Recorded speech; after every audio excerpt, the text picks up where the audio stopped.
Hello बच्चों, स्वागत है आप सभी का आपकी अर्थशास्त्र की 12वीं कक्षा की क्लासेस में। तो अपनी आज की क्लास हम शुरू करते हैं। आज हमारा विषय रहेगा हमारा चैप्टर 7 उत्पादन के नियम। इस चैप्टर के अंतर्गत उत्पादन के नियम के अंतर्गत हम दो चीजें पढ़ेंगे, कारक के प्रतिफल व पैमाने के प्रतिफल। ये चैप्टर भी हमारा कई वीडियोस के अंदर पूरा होएगा, तो इसलिए ये हमारा पार्ट 1 है।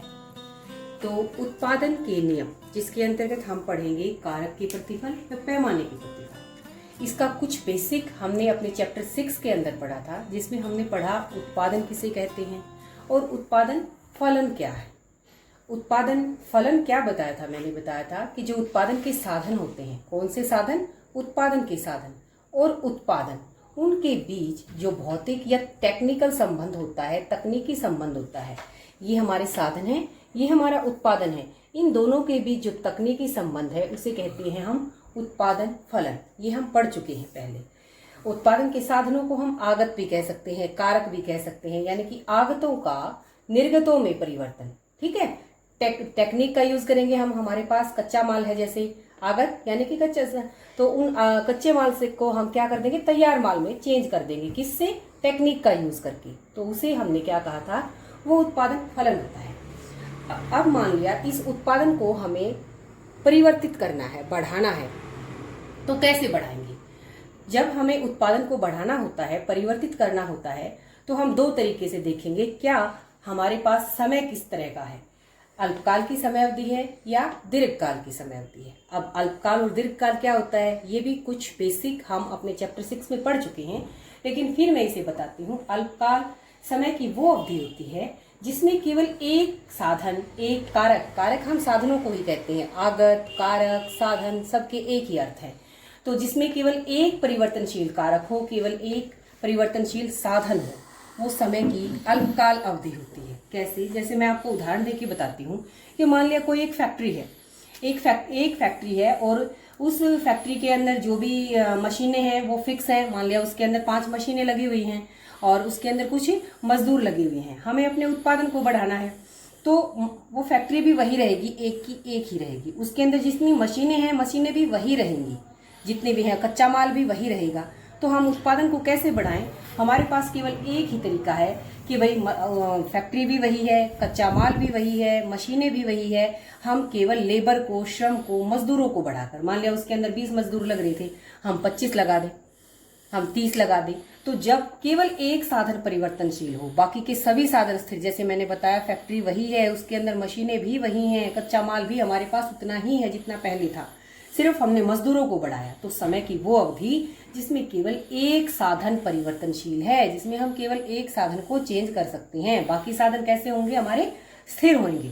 तो उस समय अवधि को हम अर्थशास्त्र में कहते हैं अल्पकालीन समय अवधि या अल्पकाल।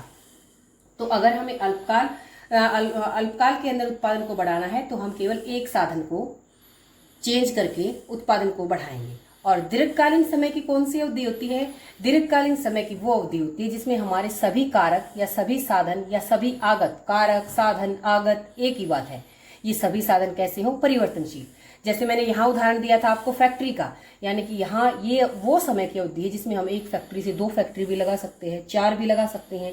मशीनें उसके अंदर 20 थी तो 20 की 40 भी कर सकते हैं, 60 भी कर सकते हैं, मजदूरों को भी बढ़ा सकते हैं, यानी कि यहाँ पर सारे साधन परिवर्तनशील हैं। तो दीर्घकालीन समय की वो अवधि होती है जिसमें सभी साधन परिवर्तनशील होते हैं, जबकि अल्पकाल के अंदर केवल एक साधन ही परिवर्तनशील होता है, बाकी साधन स्थिर होते हैं। क्योंकि यहाँ एक साधन परिवर्तनशील है, बाकी के साधन स्थिर है, तो यहाँ पर साधनों का जो अनुपात है वो बदलेगा। कैसे बदलेगा मैं आपको बताती हूँ। देखिए नीचे देखिए, यहाँ मैंने एक तालिका बना रखी है।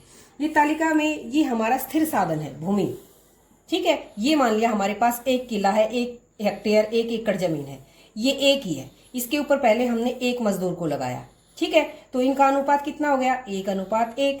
अब 1 एकड़ वही जमीन है, लेकिन हमने 1 श्रमिक को बढ़ा दिया, तो अनुपात कितना हो गया, 2:1। पहले क्या था, 1:1, अब 2:1। अब मैंने एक और लगा दिया मजदूर, तो 3:1। फिर एक और लगा दिया, 4:1। तो जब स्थिर साधन के साथ, ये हमारा स्थिर साधन है ना भूमि, एक एक एक, इस स्थिर साधन के साथ हम जैसे जैसे हमने अपने श्रमिकों को बढ़ाया तो इनका आपस में अनुपात क्या हो गया, चेंज हो गया। पहले ये दोनों बराबर थे, अब ये डबल हो गया, ये आधा हो गया, अब ये 3 गुना हो गया और ये तिहाई हो गया, ये 4 गुना हो गया, ये चौथाई हो गया। तो इनका क्या हो गया, आपस में अनुपात बदल रहा है। तो क्या बताया है, अब ऊपर आते हैं हम, कि अल्पकाल समय की वो अवधि जिसमें एक साधन परिवर्तनशील, बाकी के साधन स्थिर। एक साधन बदल रहा है, बाकी के साधन स्थिर है, तो साधनों का अनुपात क्या हो गया, परिवर्तनशील, बदलेगा। जो मैंने अभी आपको बताया कि भाई एक के साथ पहले एक था, फिर 2:1 हो गया, 3:1 हो गया, तो कैसा हो गया हमारा, परिवर्तनशील कारक अनुपात। यहाँ क्योंकि हमारे सभी साधन बदलते हैं, एक तो उसके अंदर क्या कहेंगे हम, स्थिर कारक अनुपात। क्योंकि पहले मान लिया एक हमारे पास एकड़ भूमि थी, एक ही श्रमिक था, हमारे पास भूमि भी 2 एकड़ होगी, श्रमिक भी 2 हो गई, हमारे पास भूमि भी 3 एकड़ होगी, श्रमिक भी 3 हो गई। तो जिस अनुपात में, क्योंकि सारे साधन बदल रहे हैं, तो यहाँ पर क्या है, हमारा साधन अनुपात स्थिर होता है। तो अल्पकालीन समय की वो अवधि होती है जिसमें एक साधन परिवर्तनशील होता है। दीर्घकाल में सभी साधन परिवर्तनशील होते हैं। क्योंकि यहाँ एक परिवर्तनशील है, बाकी स्थिर है, इसलिए साधनों का अनुपात बदलेगा, परिवर्तनशील होएगा। यहाँ सभी साधन बदल रहे हैं, इसलिए साधनों का अनुपात स्थिर रहेगा। तो इसे कहते हैं हम कारक के प्रतिफल का नियम। कौन सा हुआ कारक के प्रतिफल का नियम, ये 3 चीजें कारक के प्रतिफल के नियम की विशेषताएं हैं। कारक के प्रतिफल का नियम किससे संबंधित है, अल्पकाल से संबंधित है। ये हमें बिल्कुल याद रखना है, रटना है। कारक के प्रतिफल का नियम किससे संबंधित है, अल्पकाल से।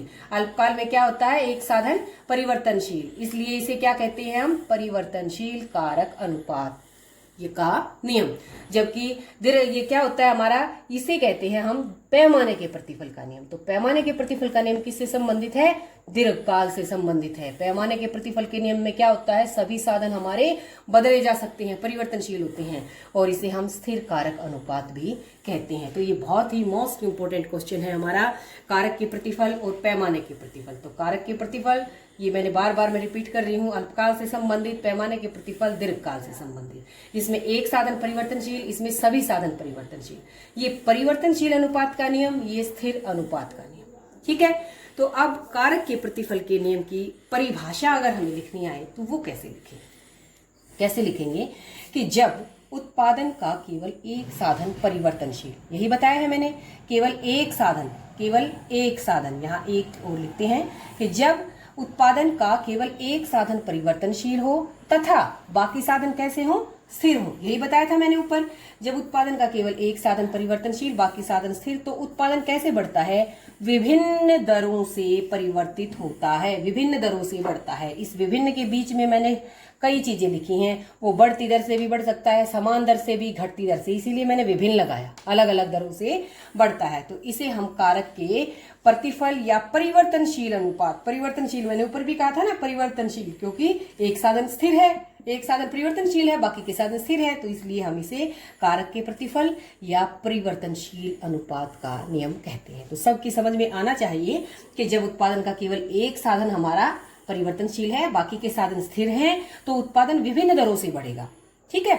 इसलिए उसे हम क्या कहेंगे, हम कहेंगे कारक के प्रतिफल या परिवर्तनशील अनुपात का नियम। अब मैंने यहाँ ब्रैकेट में भी लिखा है, जो ये कारक के प्रतिफल या परिवर्तनशील अनुपात का नियम है, ये इसके अंदर 3 नियम होते हैं, 3 नियमों को पढ़ते हैं हम। यही 3 बातें आएंगी, कारक के बढ़ते प्रतिफल का नियम, कारक के समान प्रतिफल का नियम और कारक के घटते प्रतिफल का नियम। तो कारक के प्रतिफल का नियम जिसमें एक साधन परिवर्तनशील है, परिवर्तनशील अनुपात का नियम भी कहते हैं, इसके अंतर्गत हम 3 नियमों को पढ़ते हैं। तो पहला नियम देखते हैं हम, कारक के बढ़ते प्रतिफल का नियम। इसकी परिभाषा क्या होगी, इसकी परिभाषा देखो ऊपर जो है वही लिखेंगे हम, सिर्फ विभिन्न की जगह पर हम क्या लिख देंगे, बढ़ते लिख देंगे। तो जब उत्पादन के केवल एक साधन परिवर्तनशील हो और बाकी साधन क्या हो, स्थिर हो, और उत्पादन बढ़ती दर से बढ़े, क्या लिखेंगे हम, बढ़ती दर से बढ़े, तो उसे क्या कहेंगे हम, कारक के बढ़ते प्रतिफल का नियम। बिल्कुल आसान है, बात वही रिपीट होगी बार बार। एक साधन हमारा परिवर्तनशील है, बाकी के साधन हमारे स्थिर हैं, और जब हम ऐसे एक साधन को बदलेंगे स्थिर साधनों के साथ, तो अगर उत्पादन बढ़ती दर से बढ़े तो उसे क्या कहेंगे हम, बढ़ते प्रतिफल का नियम। तो ये हमारी डेफिनेशन हो गई। अब इसे हम तालिका के माध्यम से समझते हैं। ये जो दो नियम है इसे मैंने अभी नहीं करवाया, मैं सिर्फ अभी बढ़ते प्रतिफल के नियम की परिभाषा की है। अब इसी नियम को हम तालिका के माध्यम से समझते हैं। ये हमारा स्थिर साधन है भूमि, मान लिया 1 एकड़ है हमारे पास भूमि, और ये हमने उसके साथ पहले श्रमिक को लगा दिया, एक मजदूर को लगाया 1 हेक्टेयर जमीन के ऊपर, तो उसने मान लिया 4 क्विंटल अनाज का उत्पादन किया। अब उसी 1 एकड़ के ऊपर हमने एक मजदूर को और लगा दिया, अब मजदूर 2 हो गए, अब मान लिया उत्पादन हो गया 10 क्विंटल। अब एक और को लगा दिया तो उत्पादन क्या हो गया 18 क्विंटल, एक और को लगा दिया तो 28 हो गया, एक और को लगा दिया तो 5 हो गया। अब ये बढ़ती दर से कैसे है, ये तो मैंने कुल उत्पादन बताया है कि भाई 1 को लगाने से कुल उत्पादन 4 का हुआ, 2 को लगाने से कुल उत्पादन 10 का हो गया। अब इस अकेले का इस 1 के लगाने से उत्पादन में बढ़ोतरी कितनी हुई, ये हम सीमांत से निकालते हैं। सीमांत मैंने बताया था ना, एक अतिरिक्त, तो एक अगले मजदूर को लगाने से उत्पादन में कितनी बढ़ोतरी हुई, पहले को लगाने से 4 की हुई थी, दूसरे को लगाने से 10 माइनस 4 कितनी होगी 6 की बढ़ोतरी, तीसरे को लगाने से 18 माइनस 10, 10 तो हमारे पास पहले से है तो 8 क्विंटल की बढ़ोतरी हुई, तीसरे को लगाने से चौथे को लगाने से 10 की हुई, 28 माइनस 18, फिर 40 माइनस 28 12। तो ये देखिए ध्यान से देखिए, पहले को लगाने से 4 की, दूसरे को लगाने से 6 की, हर इकाई पर बढ़ती दर से बढ़ रहा है। पहले 4 बढ़ा, फिर 6 बढ़ा, फिर तीसरे मजदूर को लगाने से 8 बढ़ गया, फिर चौथे को लगाने से 10, पांचवें को लगाने से 12। तो ये क्या है, जो एमपी होती है सीमांत उत्पादन होता है वो दर को बताता है हमेशा। तो उत्पादन क्या हो रहा है हमारा, बढ़ती दर से बढ़ रहा है। किस दर से बढ़ रहा है, बढ़ती दर से। तो इसीलिए मैंने इसको बढ़ते प्रतिफल का नियम कहा है। कैसे कहा कि जब एक स्थिर साधन के साथ, ये स्थिर साधन है, जब एक स्थिर साधन के साथ हम परिवर्तनशील साधन को बढ़ाते जाते हैं, बढ़ाते गए, जब एक स्थिर साधन के साथ हमने परिवर्तनशील साधन को बढ़ाते जाते हैं तो उत्पादन बढ़ती दर से बढ़ रहा है। तो इसलिए हम इसे क्या कहेंगे, बढ़ते प्रतिफल का नियम। अब इस एमपी को और टीपी को हम चित्र के माध्यम से भी समझ सकते हैं। ये मैंने एमपी की शेप बनाई, ये टीपी की शेप बनाई।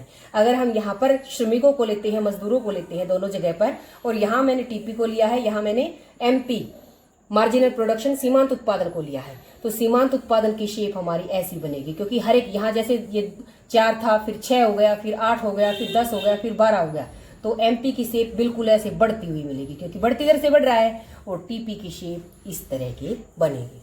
अब ये तो हुआ हमारा बढ़ते प्रतिफल का नियम कि जब एक स्थिर साधन के जब स्थिर साधनों के साथ एक परिवर्तनशील साधन की मात्रा को हम बढ़ाते हैं तो उत्पादन अगर बढ़ती दर से बढ़े तो वो बढ़ते प्रतिफल का नियम है। ठीक है, बढ़ते प्रतिफल के नियम के अनुसार हमारी सीमांत उत्पादन हमारा इस आकार का होगा और कुल उत्पादन हमारा इस आकार का होगा। अब इसके इस तरीके से बढ़ने के कारण क्या है, मोस्ट इंपोर्टेंट बात है ये हमारी, कि जब उत्पादन बढ़ती दर से बढ़ता है तो क्यों बढ़ता है, जब हमने स्थिर साधन भूमि के साथ श्रमिकों को जैसे जैसे बढ़ाया तो उत्पादन इतनी बढ़ती दर से क्यों बढ़ा, इसका क्या कारण है। पहला कारण स्थिर कारक का पूर्ण प्रयोग। क्या कारण है कि जो एक एकड़ जो भूमि का टुकड़ा था, हो सकता है इसका पहले अल्प प्रयोग हो रहा हो, कम प्रयोग हो रहा हो, और जब जैसे जैसे हमने अपने मजदूरों को बढ़ाया तो इस एक जो एकड़ जमीन थी इसका अब पूर्ण प्रयोग होने लग गया। तो ध्यान से समझने की बात है कि जो स्थिर कारक था, स्थिर कारक एक एकड़ जमीन थी हमारी, तो उस 1 एकड़ जमीन का पहले जब कम श्रमिक थे तो उसका कम प्रयोग हो रहा था, अल्प प्रयोग हो रहा था, लेकिन जैसे जैसे मजदूर बढ़े तो अब उसका क्या हो गया, पूर्ण प्रयोग होने लग गया। हम इसे उदाहरण के द्वारा भी समझ सकते हैं कि मान लिया हमारे पास जैसे सिलाई मशीन है, सिलाई मशीन के ऊपर हमने एक टेलर को लगा रखा है। जब टेलर 2 हो जाते हैं तो एक टेलर थकता भी होगा, हारता भी होगा, तो वो जब थकता हारता होगा तब दूसरा काम करने लग जाता होगा। तो इस तरह से उस मशीन का पहले कुछ टाइम के लिए मशीन रुकती भी थी, अब उस मशीन का ज्यादा प्रयोग होने लग गया, तो हम इस तरह से कह सकते हैं कि पूर्ण प्रयोग। तो उत्पादन क्यों बढ़ा, क्योंकि जो स्थिर साधन था उसका जब हमने मजदूरों को बढ़ाया तो अब उसका क्या होने लग गया, पूर्ण प्रयोग होने लग गया। तो ये हमारा पहला कारण है उत्पादन के बढ़ती दर से बढ़ने का, स्थिर कारक का, स्थिर साधन का पूरा प्रयोग। दूसरा सा कारण क्या है, जो परिवर्तनशील कारक था उसकी कुशलता में वृद्धि। परिवर्तनशील कारक हमारा ये श्रमिक है, तो इसे हम ऐसे समझ सकते हैं कि मान लिया जैसे मैं यहाँ बार बार 1 एकड़ जमीन की बात कर रही हूँ, 1 एकड़ जमीन के ऊपर जैसे जैसे हमने मजदूरों को लगाया तो जब ज्यादा मजदूर हो गए तो हो सकता है कुछ मजदूर किसी एक काम में विशेष निपुणता प्राप्त कर लें, तो जिससे वो उस काम को जल्दी करने लग जाएंगे। जैसे मैंने सिलाई मशीन का एक उदाहरण दिया था, कई जब काम करने वाले हो जाते हैं तो एक सिर्फ काटने का काम करे, एक सिर्फ सीलने का काम करे, एक सिर्फ बटन लगाने का काम करे। तो हर एक बंदा अपने अपने काम को बांट ले, और काम को जब वो एक बंदा एक ही काम को बार बार करता है तो वो अपने उस काम में क्या हो जाता है, कुशल हो जाता है। वो उस काम को पहले से कम टाइम में और पहले से अच्छे तरीके से करेगा। इसे हम क्या कहते हैं, श्रम विभाजन भी कहते हैं। तो जो हमारा परिवर्तनशील कारक था, ये हमारा परिवर्तनशील कारक है, यानी कि मजदूर जैसे जैसे हमने उनको बढ़ाया वो अधिक मात्रा में होते गए, तो उनकी कुशलता में अब वृद्धि होने लगी। अब वो पहले से अच्छा और पहले से कम टाइम में पहले से ज़्यादा काम करने लगे, जिस वजह से हमारा उत्पादन क्या होता है, बढ़ती दर से बढ़ता है। तो दूसरा कारण, परिवर्तनशील कारक की कुशलता में क्या हो गई, वृद्धि हो गई। तीसरा कारक क्या है, कारकों में उचित समन्वय। उचित समन्वय यानी कि एडजस्टमेंट। जैसे मैंने यहाँ बताया, यहाँ 1 एकड़ जमीन है, एक ही श्रमिक है, तो यहाँ पर क्या था, ये ज़्यादा मात्रा में था और मजदूर हमारा एक ही था। ये इसके कंपैरिजन में ये बहुत कम रह रहा था।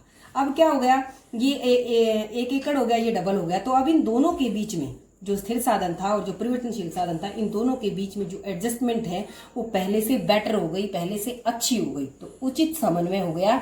ये नहीं हुआ कि एक ज़्यादा और एक कम। अब इनके अंदर जो एडजस्टमेंट थी, जो समन्वय थी, वो पहले की तुलना में ज़्यादा बेहतर हो गई। तो इस वजह से क्या होता है कि उत्पादन तेजी से बढ़ता है, बढ़ती दर से बढ़ता है।